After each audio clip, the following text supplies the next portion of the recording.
നമസ്കാരം. ഭരണഘടനയുടെ ആമുഖത്തിൽ നിന്ന് സോഷ്യലിസ്റ്റ് മതേതരത്വം എന്നീ പദങ്ങൾ ഒഴിവാക്കണമെന്ന ആവശ്യവുമായി RSS general secretary Dattatreya Hosabale എത്തുമ്പോൾ അതും ചർച്ചയാകും.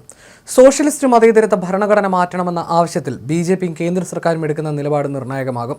ഡൽഹിയിൽ ഒരു പരിപാടിയിൽ പങ്കെടുത്ത് സംസാരിക്കവെയായിരുന്നു ദത്താത്രേയയുടെ വിവാദ പരാമർശം. കോൺഗ്രസ് സർക്കാർ അടിയന്തരാവസ്ഥ കാലത്ത് ചേർത്ത പദങ്ങളാണ് ഇവ എന്നാണ് ദത്താത്രേയയുടെ ആരോപണം. അടിയന്തരാവസ്ഥയെ കടന്നാക്രമിച്ചാണ് ദത്താത്രേയ ഈ പരാമർശം നടത്തിയത്.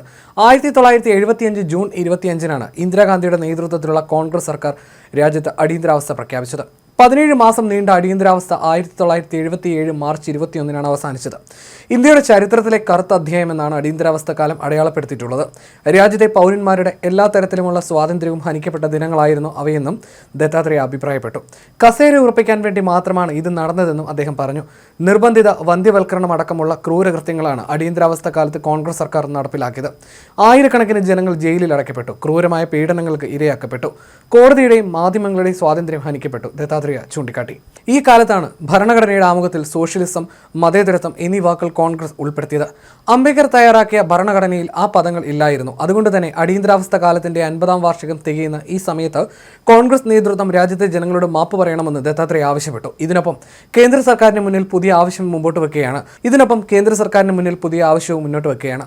RSS സംവിധാനത്തിലെ രണ്ടാമനാണ് ദത്താത്രേയ, നയരൂപീകരണത്തിലെ പ്രധാനി. അതുകൊണ്ട് തന്നെ കേന്ദ്ര സർക്കാരിന് മുന്നിൽ RSS പുതിയൊരു ആവശ്യം വെക്കുകയാണെന്ന് വ്യക്തം. അടിയന്തരാവസ്ഥ പ്രഖ്യാപിച്ച് രാജ്യത്തെ ജനങ്ങളെ മുഴുവൻ ദ്രോഹിച്ചവരാണ് ഇപ്പോഴും ഭരണഘടനയും ഉയർത്തിപ്പിടിച്ച് നടക്കുന്നത്. അവർ ഇപ്പോഴും മാപ്പ് പറഞ്ഞിട്ടില്ല. നിങ്ങളുടെ പൂർവികന്മാരാണ് ഇത് ചെയ്തത്. നിങ്ങൾ അതിനുവേണ്ടി രാജ്യത്തെ മുഴുവൻ ജനങ്ങളോടും മാപ്പ് പറയണം. ഇന്ദിരാഗാന്ധിയുടെ കൊച്ചുമകനും കോൺഗ്രസ് പാർട്ടി നേതാവുമായ രാഹുൽ ഗാന്ധിയോടായി ദത്താത്രേയ ആവശ്യപ്പെട്ടു. ഭരണഘടനാ ഭേദഗതി ആവശ്യപ്പെട്ട് RSS നേതൃത്വം വീണ്ടും രംഗത്ത് എന്ന ചർച്ച പ്രതിപക്ഷം ഇതോടെ സജീവമാക്കിയിട്ടുണ്ട്. സോഷ്യലിസ്റ്റ്, മതേതരത്വം എന്നീ വാക്കുകൾ ഇന്ത്യൻ ഭരണഘടനയുടെ ആമുഖത്തിൽ 1976-ൽ 42-ാം ഭരണഘടനാ ഭേദഗതി നടപ്പാക്കിയാണ് ചേർത്തത്. പിന്നീട് അവ നീക്കം ചെയ്യാൻ ശ്രമിച്ചിട്ടില്ല.